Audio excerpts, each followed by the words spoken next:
الحمد لله نحمده ونستعينه ونستغفره ونؤمن به ونتوكل عليه ونعوذ بالله من شرور أنفسنا ومن سيئات أعمالنا من يهده الله فلا مضل له ومن يضلله فلا هادي له ونشهد أن لا إله إلا الله وحده لا شريك له ونشهد أن سيدنا وسندنا وحبيبنا وطبيب قلوبنا ومولانا محمدا عبده ورسوله صلى الله تعالى على خير خلقه محمد وعلى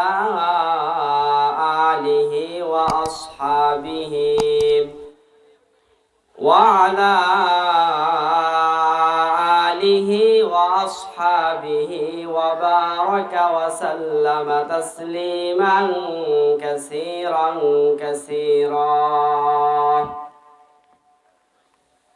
أما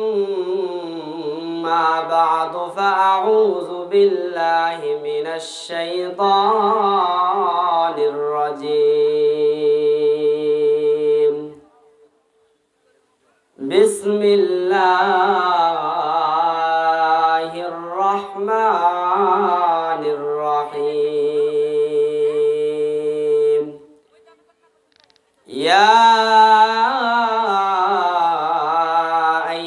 الذين آمنوا اجتنبوا كثيرا من الظن إن بعض الظن إثم ولا تجسسوا ولا يغتب بعضكم بعضا أيحب أحدكم أن يأكل لحم أخيه ميتا فكرهتموه وقال رسول الله صلى الله عليه وسلم من يضمن لي ما بين اللحيين وما بين الرجلين أضمن له الجنة صدق الله العلي العظيم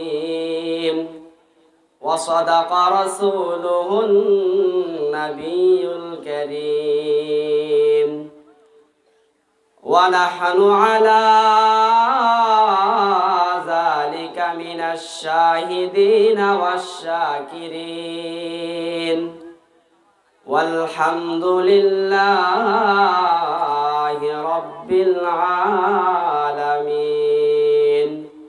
الحمد لمن قدر خيرا وخبالا والشكر لمن صور حسنا وجمالا فرد صمد عن صفة الخلق بريء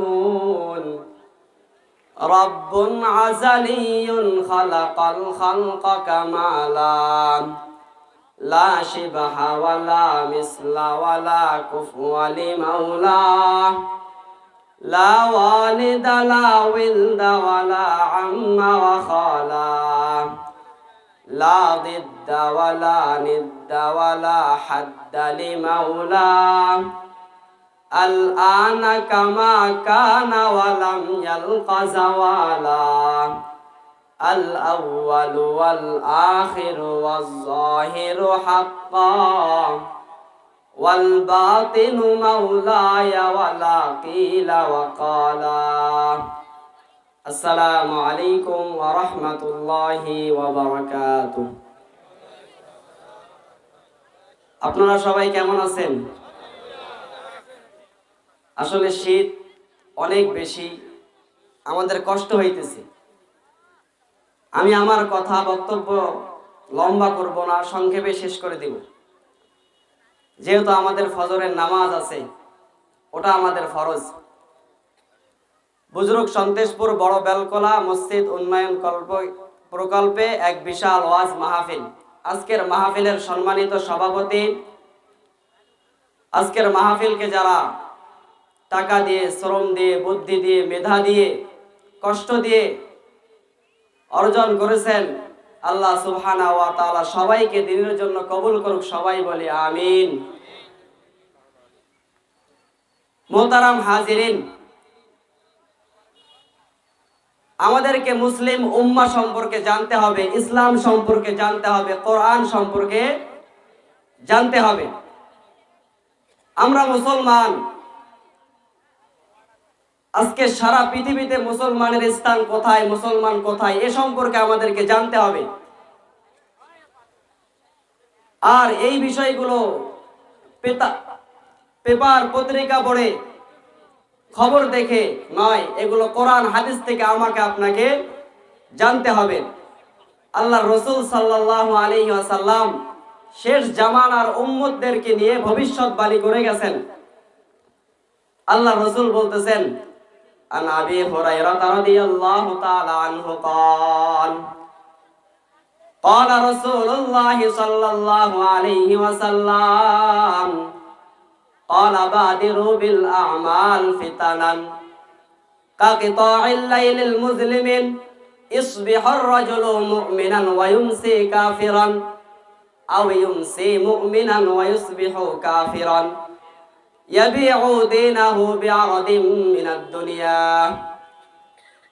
আল্লাহর হাবিব সাল্লাল্লাহু আলাইহি ওয়াসাল্লাম বলতেছেন, ও আমার প্রিয় সাহাবারা, ক্বালা বাদিরু বিল আ'মাল ফিতানান। আল্লাহ রাসূল বলতেছেন, ও আমার প্রিয় সাহাবারা, তোমরা নেক আমল যেগুলো আছে এগুলো করে নাও ফিতনা আসার আগে। কি আসার আগে?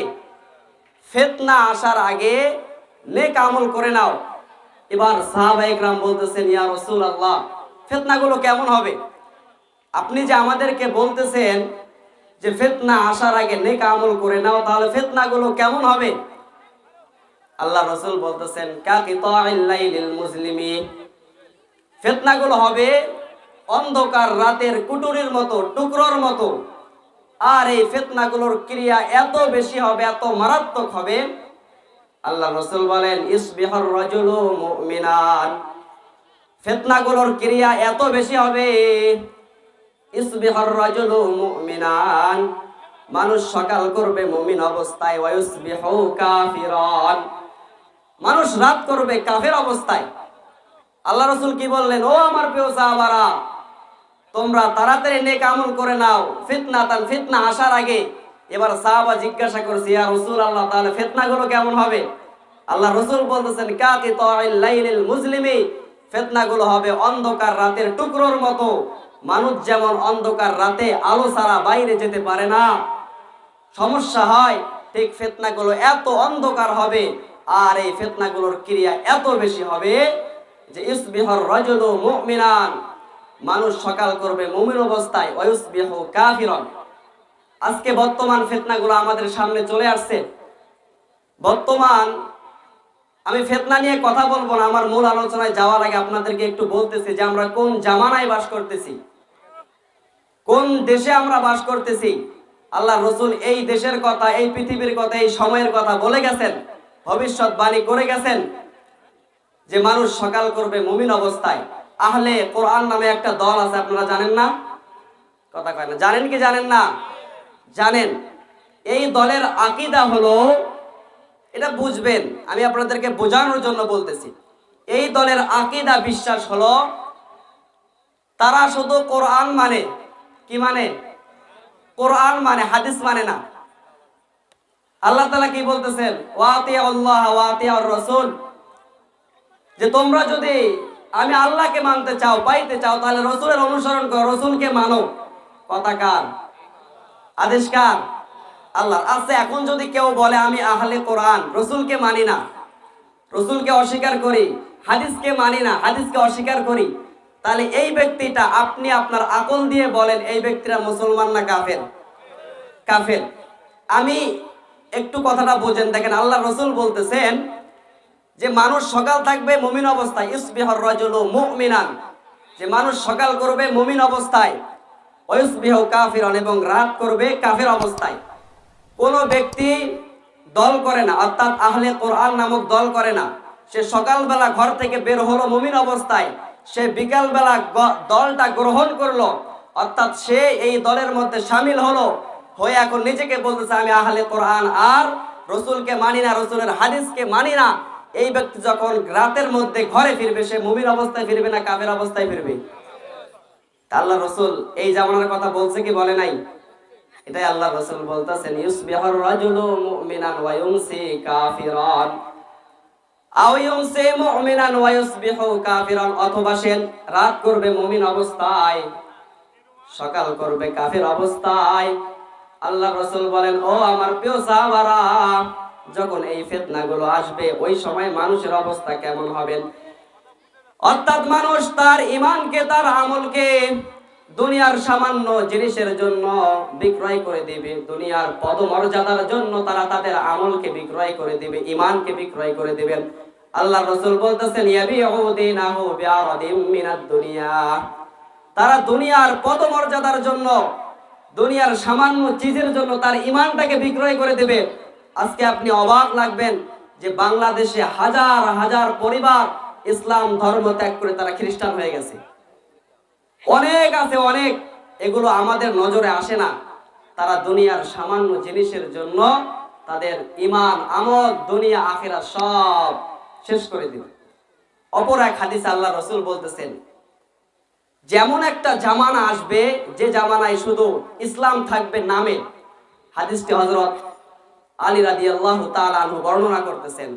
আন আলী রাদিয়াল্লাহু আনহু, ইয়াতি আলান নাসি জামানুন লা ইয়াবকা মিনাল ইসলাম ইল্লা ইসমুহু ওয়া লা ইয়াবকা মিনাল কুরআন ইল্লা রাসমুহু ইয়া'মুরুনা মাসাজিদাহুম ওয়া হিয়া মিন যিকরিল্লাহ।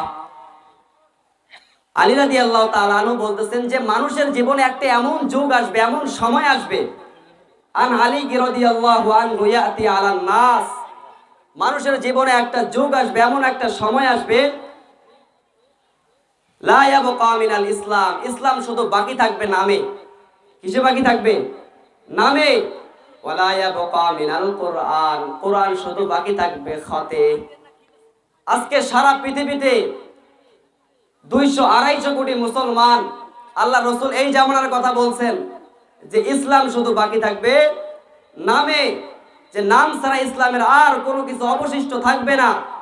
আমরা মুসলমান, যদি আমাদেরকে কেউ জিজ্ঞাসা করে ভাই আপনি কি, আমরা বলি কি মুসলমান? বলি কি বলি না? বলি। তাহলে আমাদের ধর্ম কি? ইসলাম। আচ্ছা, আমরা কি পরিপূর্ণ ইসলামের উপর আছি? আছি?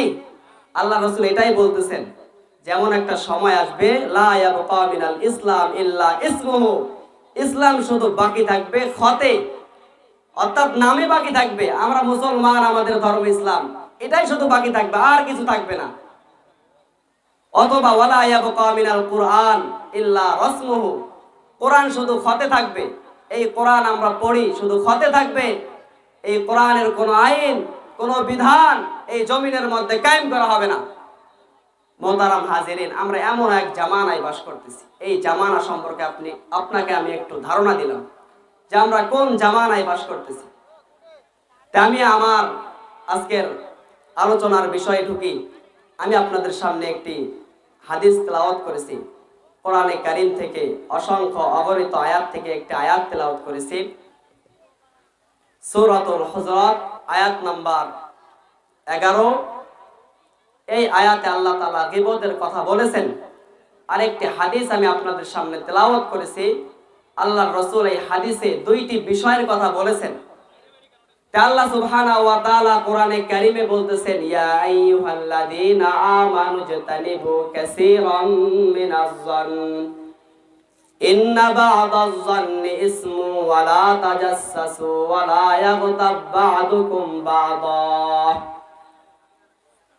আল্লাহ তাআলা বলতেছেন, ইয়া আইয়ুহাল্লাযীনা আমানু ইজতানিবু, ও ঈমানদারগণ, ইয়া আইয়ুহাল্লাযীনা আমানু ইজতানিবু কাসীরাম মিনাজ-যন, তোমরা অধিক ধারণা থেকে বেঁচে থাকো।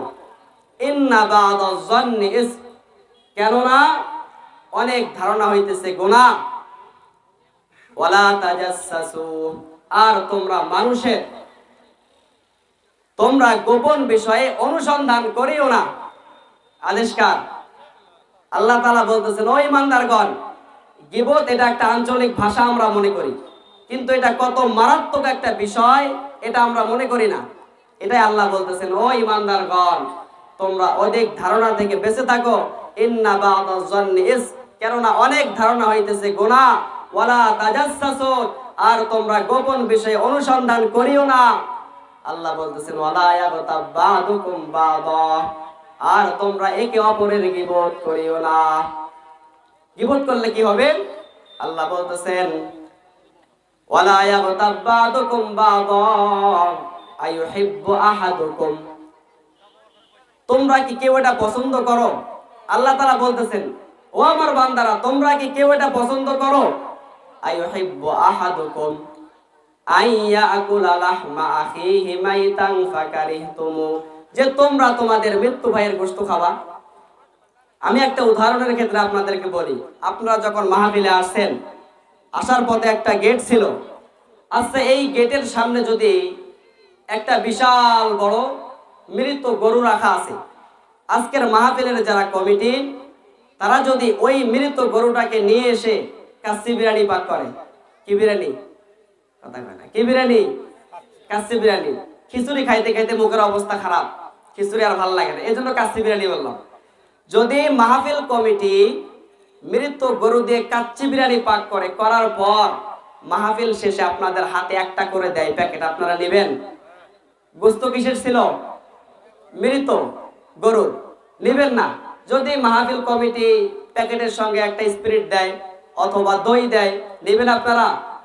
কেন খাবেন না? কথা কয় না, কেন খাবেন না? এটা মৃত ছিল, আমরা খাবো না কেন? এটা আমরা দেখেছি। কিন্তু আল্লাহ তাআলা কি বলতেছে দেখেন, যে তোমরা একে অপরের গীবত করিও না। কেন গীবত করিও না? আইয়ুহিব্বু আহাদুকুম, আরে তোমরা কি এটা কেউ পছন্দ করো? আইয়াকুলা লাহমা আখিহি মাইতান, যে তোমরা তোমাদের মৃত্যু ভাইয়ের গোশত খাবা। তোমরা কি কেউ এটা পছন্দ করো যে তোমরা তোমাদের মৃত্যু ভাইয়ের গোশত খাবা? ফাকারিহতুমু, এটা ঘৃণার কাজ, তোমরা ঘৃণা করো। এই জবাবটা কার? জবাবটা কার? আল্লাহ সুবহানাহু ওয়া তাআলা। তিনি আমাদেরকে বলতেছেন, ও বান্দা, তোমরা অধিক ধারণা থেকে বেঁচে থাকো। অনেক ধারণা গুনাহ, তোমরা গোপন বিষয়ে অনুসন্ধান করিও না, আর তোমরা গীবত করিও না। গীবত করলে শাস্তি কি? গীবত করলে শাস্তি হলো যে তোমরা মৃত ভাইয়ের গোশত খাওয়া। আমরা তো গীবতে জানি না। গীবত জানি আমরা? গীবত কারে কয়? গীবত কারে কয়? আল্লাহ রাসূল সাহাবাকে বলতেছেন, হাদিসটি হযরত আবু হুরায়রা রাদিয়াল্লাহু তাআলা আনহু বর্ণনা করতেছেন। আন আবি হুরায়রা রাদিয়াল্লাহু তাআলা আনহু قال আন্না রাসূলুল্লাহ সাল্লাল্লাহু আলাইহি ওয়াসাল্লাম قال আতাদরুনা মাল গীবত, আল্লাহ রাসূল বলতেছেন, ও আমার প্রিয় সাহাবারা, বলো তো গীবত কারে কয়? আল্লাহ রাসূল সাহাবাকে জিজ্ঞাসা করছেন, قال আতাদরুনা মাল গীবত, ও আমার প্রিয় সাহাবারা, গীবত কারে কয় বলো তো দেখি। এবার সাহাবা বললেন, আল্লাহু ওয়া রাসূলুহু আ'লামু, আল্লাহ এবং তার রাসূলই ভালো জানেন। আল্লাহ রাসূল জিজ্ঞাসা করলেন, গীবত কারে কয়? এবার সাহাবা বললেন, আল্লাহু ওয়া রাসূলুহু আ'লামুন, আল্লাহ এবং তার রাসূলই ভালো জানেন গীবত কারে কয়। এবার আল্লাহর রাসূল বললেন, ও আমার প্রিয় সাহাবারা, তোমরা শোনো শোনো, গীবত কারে কয়? আল্লাহর রাসূল বলতেছেন, আল্লাহ রাসূল সাল্লাল্লাহু আলাইহি ওয়াসাল্লাম সাহাবায়ে কিরামকে গীবত বোঝানোর জন্য বলতেছেন, ক্বালা আখাযাকা আখিকা, ও আমার প্রিয় সাহাবারা, গীবত কারে বলে তোমরা জানো? যে গীবত বলা হয় তোমাদের কোন ভাইয়ের সম্পর্কে তোমরা অগোচরে এমন কোন কথা বলো যে তোমার ভাই শুনলে মন খারাপ করবে। আল্লাহর রাসূল সাল্লাল্লাহু আলাইহি ওয়াসাল্লাম যখন বললেন, এবার সাহাবা বলতেছেন, কিলা আফরাইতা ইয়া রাসূলুল্লাহ, কিলা আফরাইতা ইন কানা ফি আখিহি মা আকুলু। ইয়া রাসূলুল্লাহ, আমরা আমাদের ভাই সম্পর্কে যে আলোচনা করতেছি পরস্পর, এই আলোচনা যদি তার মধ্যে থাকে।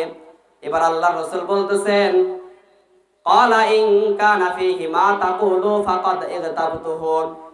তোমরা যে সম্পর্কে আলোচনা করতেছো এই আলোচনা যদি তোমাদের ভাইয়ের মধ্যে থাকে, ফাকাদ ইগতাবতুহু, তাহলে এটা গীবত।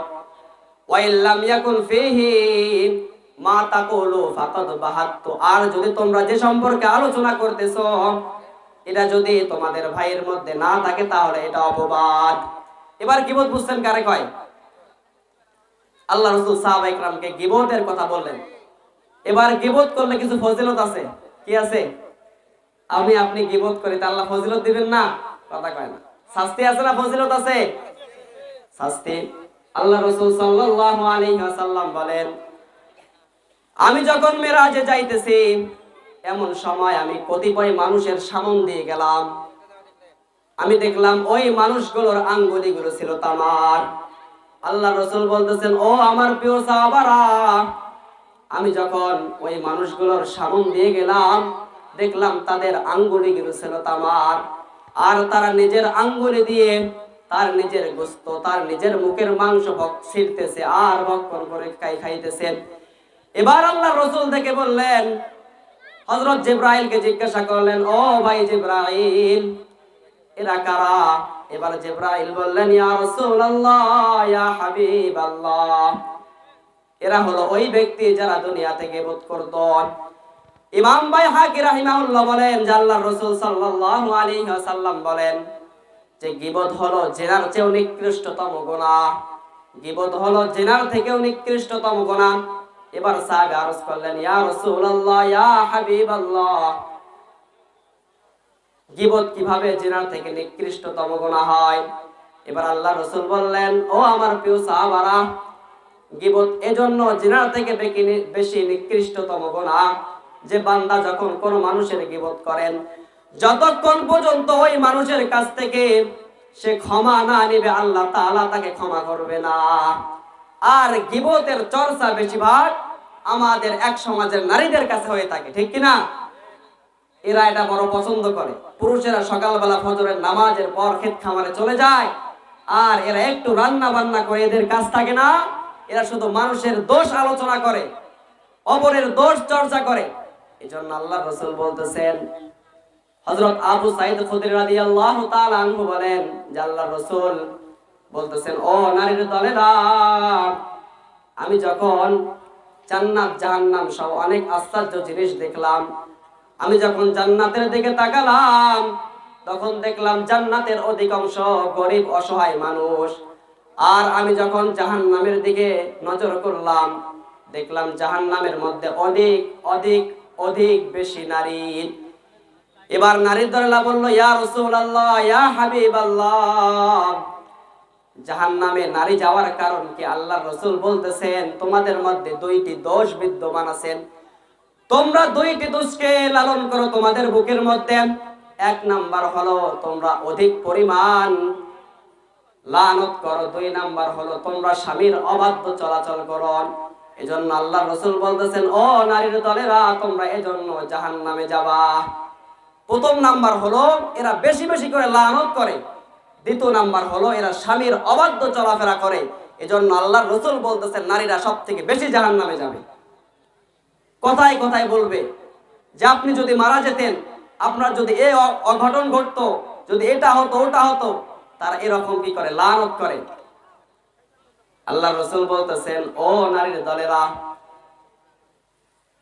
যদি তোমরা চারটি কাজ করতে পারো তাহলে তোমরা আল্লাহর জান্নাতের যে দরজাগুলো থাকবে, তোমাদের মন যা চায়, যে দরজাটা চায় সেই দরজা দিয়ে তোমরা জান্নাতে প্রবেশ করতে পারবা।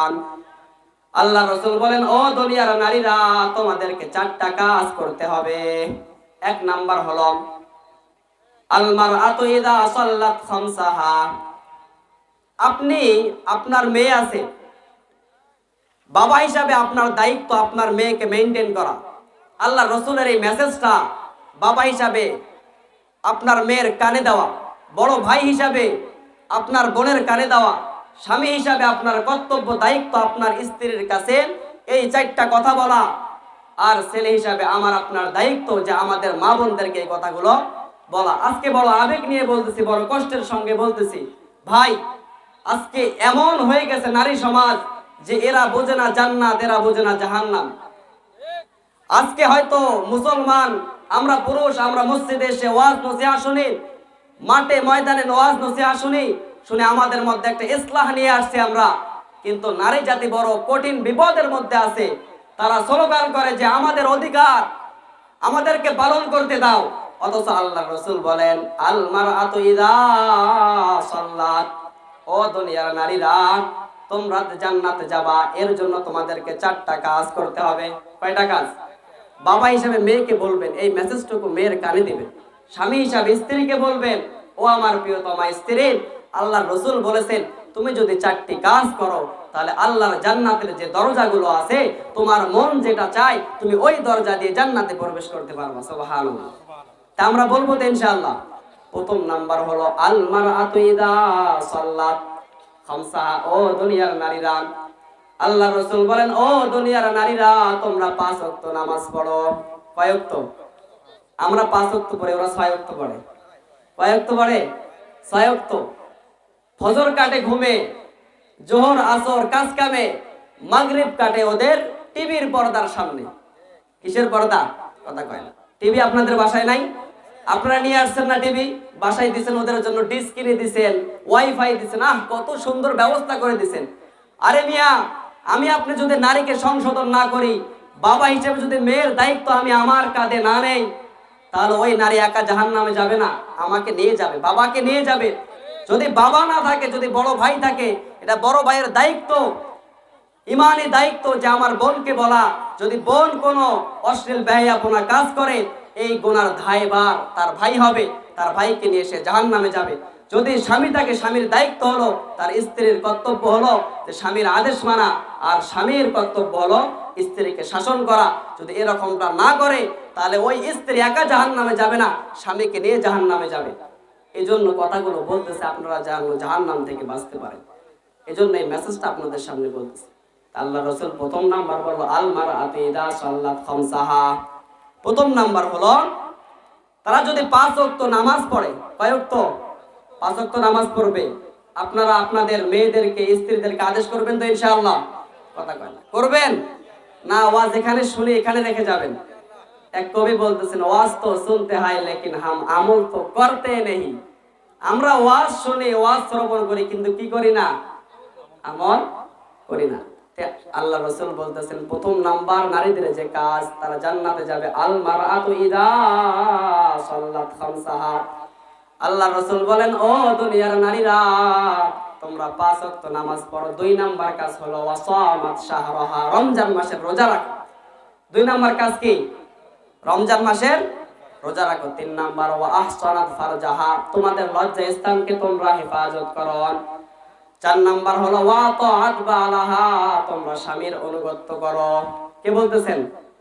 আল্লাহ রসুল বলছেন প্রথম নাম্বার তোমরা 5 ওয়াক্ত নামাজ পড়ো। 2 নাম্বার হলো তোমরা রমজানের রোজা রাখো। 3 নাম্বার হলো তোমাদের লজ্জা স্থানকে হেফাজত করো। 4 নাম্বার হলো যে তোমরা স্বামীর খেদমত করো।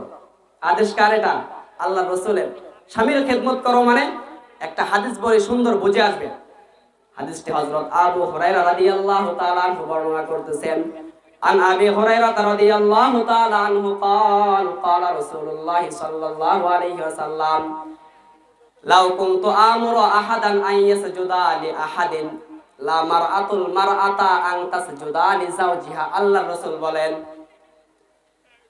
যে আমি যদি দুনিয়াতে আমার প্রভু ব্যতীত, আমি যদি দুনিয়াতে আল্লাহ সুবহানাহু ওয়া তাআলা ব্যতীত কাউকে সেজদা করার অনুমতি দিতাম স্বামীদের পায়ে, আল্লাহর রাসূল বলেন যদি স্বামীদের পায়ে যদি কাউকে আমি অনুমতি দিতাম তাহলে স্ত্রীকে বলতাম আল মারআতু, আমি স্ত্রীদেরকে বলতাম ও দুনিয়ার স্ত্রীরা তোমরা তোমাদের স্বামীর পায়ে সেজদা করো। কে বলতেছেন? আল্লাহ রসুল বলতেছেন যে আমি বললাম যে তোমরা স্বামীর খেদমত করো তাহলে জান্নাতে যাবে। কেমন খেদমত করবে? আল্লাহ রসুল বলতেছেন আমি যদি আমার প্রভু ব্যতীত কাউকে সিজদার অনুমতি দিতাম তাহলে স্ত্রীদেরকে বলতাম, ও দুনিয়ার স্ত্রীরা, তোমরা তোমাদের স্বামীর পায়ে সিজদা করো। তাহলে স্ত্রীর জন্য দায়িত্ব কতটুকু যে স্বামীকে খেদমত করতে হবে। এজন্য আল্লাহ রাসূল সাল্লাল্লাহু আলাইহি ওয়াসাল্লাম অপর এক হাদিসে বলতেছেন, আম্মাজান আয়েশা রাদিয়াল্লাহু তাআলা আনহা বর্ণনা করতেছেন, আম্মাজান আয়েশা রাদিয়াল্লাহু তাআলা আনহা বলেন যে আল্লাহ রাসূল সাল্লাল্লাহু আলাইহি ওয়াসাল্লাম একবার মুহাজির ও আনসারের দলের মধ্যে ছিলেন। এমন সময় একটা উট এসে আল্লাহর রাসূলের পায়ে সিজদা করে পড়ে গেল। এবার সাহাবা একরাম দেখে জিজ্ঞাসা করতেছেন, ইয়া রাসূলুল্লাহ, ইয়া হাবিবাল্লাহ, একটা বনের পশু আপনার পায়ে সিজদা করলো, আমরা মানুষ, তাহলে আমরা মানুষ হয়ে তো বেশি সিজদার উপযুক্ত। এবার আল্লাহর রাসূল বললেন, লাউ কুনতু আমুরু আহাদান আন ইয়াসজুদা লি আহাদিন, আমি যদি আমার প্রভু ব্যতীত কাউকে সিজদার অনুমতি দিতাম, লা মারআতুল মারআতা আন তাসজুদা লি যাওজিহা, তাহলে দুনিয়ার স্ত্রীদেরকে বলতাম, ও দুনিয়ার স্ত্রীরা, তোমরা তোমাদের স্বামীর পায়ে সিজদা করো। আল্লাহর রাসূল বলেন, ও দুনিয়ার স্ত্রীরা, যদি তোমাদের স্বামী তোমাদেরকে এমনটা বলে, লাউ আমারহা, আল্লাহর রাসূল বলেন, লাউ আমারহা আন তানকুলা মিন জাবালিন আসফারা ইলা জাবালিন আসওয়াদা ওয়া মিন জাবালিন আসওয়াদা ইলা জাবালিন আবিয়াযা কানা ইয়ামবাগি লাহা আন তাফআলাহু। আল্লাহর রাসূল বলেন, যদি কোন স্বামী কোন স্ত্রীকে বলে, ও আমার প্রিয়তমা স্ত্রী, আল্লাহ রাসূল বলতেছেন, লাউ আমারহা আন তানকুলা, যদি কোন স্বামী স্ত্রীকে আদেশ করে, মিন জাবালিন আসওয়াদা মিন জাবালিন আসওয়াদা ওয়া মিন জাবালিন আবিয়াজা, ওই যে একটা সবুজ পাহাড় দেখতেছো, ওই পাহাড়ের মধ্যে একটা পাথর আছে, ও দুনিয়ার স্ত্রীরা, যদি তোমাদের স্বামী তোমাদেরকে আদেশ করে, আল্লাহ রাসূল বলতেছেন, যদি তোমাদের স্বামী তোমাদেরকে আদেশ করেন, ওই যে একটা পাহাড় দেখতেছো সবুজ রঙের পাহাড়, ওই পাহাড়ে একটা পাথর আছে, ওই পাথরটা নিয়ে তোমরা কালো পাহাড়ে যাও, অথবা ওই কালো পাহাড়ে একটা পাথর আছে, ওই পাথরটা নিয়ে তোমরা সাদা পাহাড়ে যাও। আল্লাহর রাসূল বলেন, যদি কোনো স্বামী স্ত্রীকে এরকম আদেশ করে, তবুও যেন স্ত্রী মানে, তবুও যেন স্ত্রী আদেশটা মানে। তাহলে চিন্তা করেন, ওই যে হাদিস বললাম যে 4টি কাজ করলে তারা জান্নাতে যাবে, তার মধ্যে একটা হলো যে তারা যেন স্বামীর খেদমত করে, স্বামীর আনুগত্য করে, স্বামীকে ভালোবাসে। হযরত জাবের রাদিয়াল্লাহু তাআলা আনহু বলেন যে আল্লাহর রাসূল সাল্লাল্লাহু আলাইহি ওয়াসাল্লাম বলেন, 3 শ্রেণীর ব্যক্তির আমল আল্লাহর আরশে পৌঁছায় না, 3 শ্রেণীর ব্যক্তির নামাজ আল্লাহর আরশে পৌঁছায় না। প্রথম নাম্বার হলো কৃতদাস, পলাতক দাস। কোন ব্যক্তি কোন গোলামকে ক্রয় করে নিয়ে আসছে, আর এই গোলাম ওই মালিকের হুকুম ছাড়া চলে গেছে, পালাই গেছেন। 1 নাম্বার। 2 নাম্বার হলো কোন স্বামী কোন স্ত্রীর উপর নারাজ। আল্লাহ রাসূল বলেন 3 শ্রেণীর ব্যক্তির নামাজ আল্লাহ কবুল করে না। এক ব্যক্তি হলো পলাতক আসামি, পলাতক কৃতদাস। কোন মালিক একটা গোলাম ক্রয় করে নিয়ে আসছে, আর এই গোলাম মালিকের হুকুম ছাড়া চলে গেছে, পলাই চলে গেছে। 2 নাম্বার হলো যে কোন স্বামী তার স্ত্রীর উপর মন খারাপ করছে। 3 নাম্বার হলো কোন পাগল, মাতাল, অচেতন। এই 3 ব্যক্তির নামাজ আল্লাহ কবুল করে না। কয় ব্যক্তির নামাজ? এই 3 ব্যক্তির নামাজ আল্লাহ কবুল করে না। অপর এক হাদিসে আল্লাহর রাসূল বলতেছেন, আন আবি হুরায়রা রাদিয়াল্লাহু তাআলা আনহু قال قال رسول الله صلى الله عليه وسلم সিনফান মিন আহলিন নার লাম আরাহুমা কওমুম মাহুম। সাহাবাকে বলতেছে, ও আমার প্রিয় সাহাবারা, ভবিষ্যতে জাহান্নামীদের 2টি দলের আবির্ভাব ঘটবে। কয়টি দল? 2টি দলের আবির্ভাব ঘটবে। সিনফান মিন আহলিন নার, আর আমি এই 2 দলকে দেখি নাই। 1 নাম্বার দল হলো ওয়াসিয়াউন কাসিয়াতুন আরিয়াতুন। আল্লাহ রাসূল বলেন ভবিষ্যতে 2টি দলের আবির্ভাব ঘটবে। 1 নাম্বার যে দল, এটা হইতেছে জালেম শাসকের আবির্ভাব ঘটবে, আর এই জালেম শাসক এরা জাহান্নামে যাবে। কথা কার? এ ভাই, আমার বাপ দাদার কথা আমি আপনাদেরকে বলতেছি না, আমি আল্লাহর রাসূলের হাদিসের কথা বলতেছি। আল্লাহর রাসূল বলতেছেন, সিনফানে মিন আহলিন নার লাম আরাহুমা কওমুম মাহুম, ভবিষ্যতে কিয়ামতের আগে দুইটি দলের আবির্ভাব ঘটবে, আর এই দুই দল জাহান্নামে যাবে। এক নাম্বার হলো জালেম শাসক, জালেম বাদশা। আর দুই নাম্বার হলো আল্লাহর রাসূল বলেন ওয়ানিসাউন কাসিয়াতুন আরিয়াতুন মুমিলাতুন মাইলাতুন রুউসুহুন্না লা ইয়াদখুলনাল জান্নাতা ওয়া লা ইয়াজিদনা রিহাহা ওয়া ইন্না রিহাহা লাতুজাদু মিন মাসিরাতি কাযা ওয়া কাযা। আল্লাহ রাসূল বলেন জাহান্নামীদের মধ্যে দুইটি দল, একটা দল হলো জালিম বাদশা, আর দ্বিতীয় নাম্বার দল হলো ওয়ানিসাউন কাসিয়াতুন আরিয়াতুন, যে কিছু মহিলার আবির্ভাব করবে, এরা জাহান্নামে যাবে। আল্লাহ রাসূল বলেন আমি এদেরকে দুনিয়াতে দেখি নাই। তার মধ্যে হলো ওয়ানিসাউন কাসিয়াতুন। কেন জাহান্নামে যাবে নারীরা জানেন? আল্লাহ রাসূল বলতেছেন ওয়ানিসাউন কাসিয়াতুন আরিয়াতুন, তারা এমন কিছু কাপড় পরিধান করবেন। আর এই কাসিয়াতুন আরিয়াতুনের ব্যাখ্যা মুহাদ্দিসিন ইকরাম তিনটা করেন, যে নারীরা এমন কাপড় পরিধান করবে যেমন পাতলা কাপড় হবে যে তার কাপড়ের উপর থেকে তার পশমগুলো দেখা যায়, অথবা ওয়াসিয়াতুন কাসিয়াতুন এর দ্বিতীয় নাম্বার ব্যাখ্যা হলো যে তারা এমন মোটা কাপড় পরিধান করবে, এমন টাইট ফিটিং জিন্সের প্যান্ট পরিধান করবে নারীরা, এর কারণে এরা জাহান্নামে যাবে। তিন নাম্বার কারণ হলো তারা এমন শর্ট কাপড় পরিধান করবে, এজন্য নারীরা জাহান্নামে যাবেন। আল্লাহ রাসূল বলেন শুধু জাহান্নামে তারা যাবে এমনটাই নয়, আল্লাহ রাসূল বলেন ওয়ানিসাউন কাসিয়াতুন আরিয়াতুন মুমিলাতুন মাইলাতুন, তারা ওই সমস্ত নারী মুমিলাতুন মাইলাতুন নিজেকে পুরুষদের দিকে আকৃষ্ট করে এবং পুরুষকে নিজের দিকে আকৃষ্ট করে। আল্লাহ রাসূল বলেন মুমিলাতুন মাইলাতুন কাসলিমাতিল বুখতিল মাইলাতিন, এদের মাথার চুলগুলো হবে, অর্থাৎ যখন এরা রাস্তা দিয়ে হাঁটবে চুলগুলো ছেড়ে দিয়ে দিয়ে হাঁটবে। যখন এই নারীরা জাহান্নামে যে যাবে, যে শ্রেণীর নারীরা, এরা তো এমন টাইট ফিটিং জিন্সের প্যান্ট পরিধান করবে, শর্ট কাপড় পরিধান করবে, এজন্য এরা জাহান্নামে যাবে। আর হলো যে রাস্তা দিয়ে যখন চলবে এদের চুলগুলো ছেড়ে দিয়ে রাস্তা দিয়ে চলবে। আল্লাহ রাসূল এটাই বলতেছেন কাসলিমাতিল বুখতিল মাইলাতি, এদের চুলগুলো হবে উটের ভাঁজের মতো। উট যেমন রাস্তা দিয়ে যখন চলে তার যে ভাঁজটা থাকে এরকম দোলাদুলি করে, এই নারীরা যখন রাস্তা দিয়ে চলাচল করবে তাদের চুলগুলো ছেড়ে চলাচল করবে। আল্লাহ রাসূল বলেন এরা তো জান্নাতে যাবে না, এরা জাহান্নামে যাবে। লা ইয়াদখুলনাল জান্নাতা ওয়া লা ইয়াজিদনা রিহাহা, আল্লাহ এদের জন্য জান্নাতটা হারাম করেছেন। ওয়া লা ইয়াজিদনা রিহাহা, এরা জান্নাতে যাবে না অথচ জান্নাতের ঘ্রাণও পাবে না। কে বলতেছেন? ওয়ালা ইয়াজিদনা রিহাহা ওয়া ইন্না রিহাহা লাতুজাদু মিন মাসিরাতি কাযা ওয়া কাযা, এরা জাহান্নামে তো যাবে, এরা জান্নাতে যাবে না এবং জান্নাতের ঘ্রাণটাও এরা পাবে না, অথচ জান্নাতের ঘ্রাণ আসে 500 বছরের রাস্তা থেকে, এরা এই জান্নাতের ঘ্রাণটাও পাবে না। এজন্য আল্লাহ রাসূল পুরুষদেরকে বলতেছেন ও দুনিয়ার পুরুষরা তোমরা নারী জাতি সম্পর্কে সতর্ক হও। আল্লাহ রাসূল সাল্লাল্লাহু আলাইহি ওয়াসাল্লাম বলতেছেন তোমরা নারী জাতি সম্পর্কে সতর্ক হও। মা তারাকতু বাদি ফিতনাতান আদাররা আলার রিজালি মিনান নিসা, যেন এরা যে জাহান্নামে যাবে মুমিলাতুন মাইলাতুন, নিজে আকৃষ্ট করবে পুরুষদেরকে।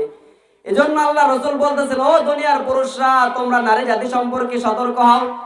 মা তারাকতু বাদি ফিতনাতান আদাররা আলার রিজালি মিনান নিসা, আল্লাহ রাসূল বলেন আমি পৃথিবী থেকে চলে যাওয়ার পর আমি পুরুষদের জন্য সব থেকে যেটা ভয়ানক বিষয়, ফিতনার বিষয়, আমি আমার পর নারীদেরকে রেখে গেলাম।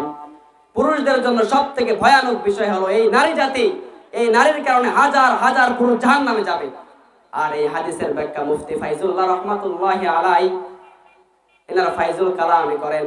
এই হাদিসের ব্যাখ্যা চারটা। এক নাম্বার হলো যে পুরুষদের কারণে, অর্থাৎ নারীরা কেন পুরুষদের জন্য ফিতনা, আল্লাহর রাসূল বলেন চারটা কারণ। এক নাম্বার হলো জন্মগত এবং মৃত্যুগত ভাবে পুরুষরা যখন দুনিয়ার মধ্যে আসেন জন্মগত ভাবে পুরুষদের হৃদয়ে নারীদের ভালোবাসা বেশি থাকে, এজন্য এরা সুইসাইড করে, এজন্য অবৈধ রিলেশন করে, এরা গালায় দড়ি দেয়, সুইসাইড করে, ওই নারীর ভালোবাসার কারণে এরা জাহান্নামে যাবে। দুই নাম্বার হলো যে অধিকাংশ